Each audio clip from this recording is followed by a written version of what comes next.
Halo guys, Assalamualaikum warahmatullahi wabarakatuh. Perkenalkan, kami dari kelompok 2 observasi akan membahas mengenai metode observasi dalam psikologi klinis. Sebelumnya, perkenalkan nama-nama anggota dari kelompok kami. Yang pertama ada Nur Fitriatul Hasanah dengan NIM 001. Yang kedua ada saya, Vina Santika Diana Putri dengan NIM 012. Yang ketiga ada Aina Rohimah dengan NIM 024. Dan yang terakhir ada Maidaula Nurhayani dengan NIM 032. Berikut penjelasan dari kelompok kami. Observasi merupakan salah satu teknik pengumpulan data di mana menurut Morris mendefinisikan bahwa observasi merupakan suatu kegiatan mencatat suatu gejala dengan bantuan instrumen-instrumen dan merekamnya untuk tujuan tertentu baik ilmiah maupun tujuan lainnya.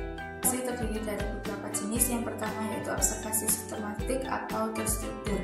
Observasi ini dilakukan secara terstruktur atau terencana pada awal melakukan observasi. Tujuannya yaitu menekan frekuensi dan interval waktu, misalnya dilakukan setiap 10 menit sekali, 15 menit sekali, dan seterusnya. Contoh dari observasi ini yaitu seorang guru yang mengobservasi anak-anak muridnya yang sedang menanam bunga. Sebelum melakukan observasi, guru sudah menentukan kategori-kategori apa saja yang akan dinilai nantinya, seperti kebersihan, kedisiplinan, kerjasama, kerapian, kerajinan, dan lainnya. Kemudian, guru akan mencocokkan dengan tingkah laku murid ketika melakukan kegiatan. Observasi unsistematik atau disebut juga dengan observasi unstruktur. Observasi ini dilakukan tanpa adanya persiapan yang terencana, serta tidak menggunakan instrumen-instrumen yang baku. Oleh karena itu, pada observasi ini tergantung pada keahlian observer itu sendiri. Akan tetapi, pada observasi ini memudahkan observer untuk mengubah objek observasi sesuai dengan situasi lapangan. Contoh dari observasi ini yaitu seorang guru yang mengamati anak-anak yang sedang menanam bunga. Sebelumnya, guru tidak menentukan kategori-kategori apa yang akan dinilai, akan tetapi guru langsung mengamati anak-anak muridnya saat kegiatan. Ketiga merupakan metode eksperimental.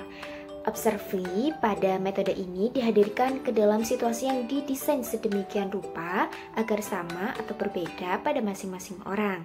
Lalu observer mendesain situasi yang disesuaikan dengan tujuan observasi untuk menstimulasi munculnya berbagai perilaku yang diinginkan. Lalu, observer juga membuat situasi yang diinginkan tadi dengan tujuan agar observer tidak mengetahui maksud dilakukannya pengamatan. Dan observer menjadi tahu bahwa perilaku yang muncul itu benar-benar disebabkan karena faktor yang telah dikendalikan sebelumnya. Yang keempat yaitu observasi natural. Observasi natural ini dilakukan pada situasi yang alamiah. Jadi pengamatan dilakukan secara langsung pada situasi yang real tanpa usaha memanipulasi apapun serta mengontrol perilaku observi. Tujuan pengamatan ini yaitu untuk menjelaskan perilaku secara apa adanya. Observer mendapatkan data yang representatif dari perilaku yang terjadi secara alamiah karena perilaku yang muncul terjadi secara alamiah.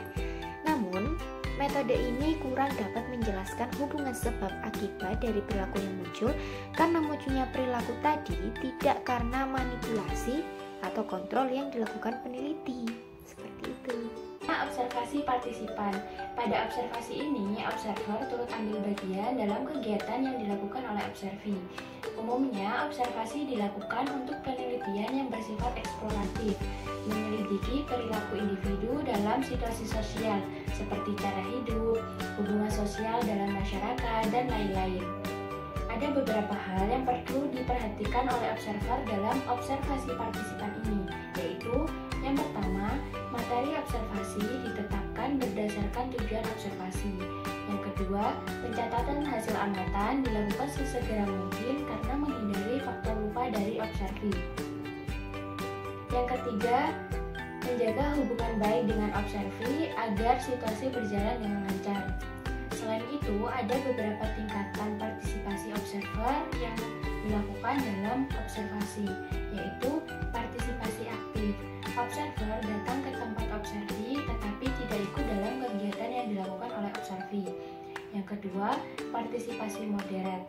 Observer hanya terlibat dalam beberapa kegiatan yang dilakukan oleh observi. Yang ketiga, partisipasi aktif. Observer mengikuti dan melakukan kegiatan yang dilakukan oleh observi namun belum lengkap. Yang keempat, partisipasi lengkap. Observer terlihat sepenuhnya dalam kegiatan yang dilakukan oleh observi, bahkan observer tidak terlihat seperti sedang melakukan observasi. Namun, metode observasi partisipan ini jarang digunakan dalam asesmen psikologi klinis karena berpotensi menimbulkan fucking bad dan faking good dari observi. Partisipan merupakan metode di mana observer hanya mengobservasi tanpa ikut langsung dalam kegiatan yang dilakukan oleh observi. Kehadiran observer pun bisa diketahui, bisa tidak. Observasi formal mempunyai sifat terstruktur tinggi dan terkontrol, biasanya dilakukan untuk penelitian ilmiah.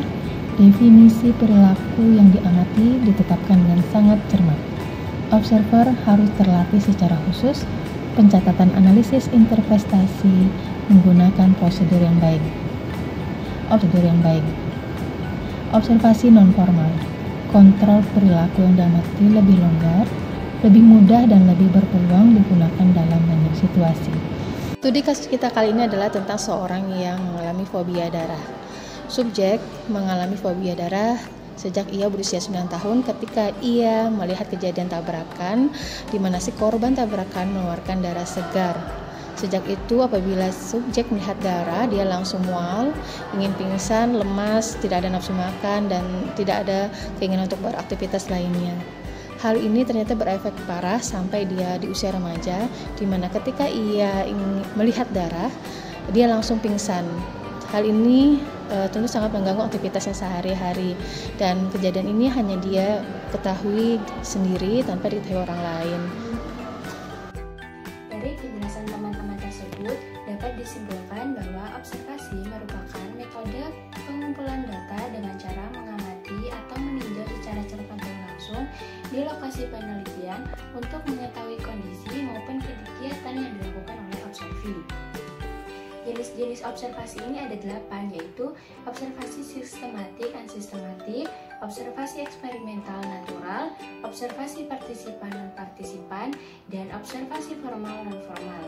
Namun, dalam asesmen psikologi klinis, observasi natural dan partisipan jarang sekali digunakan karena dapat menimbulkan faking good maupun faking bad dan menimbulkan bias.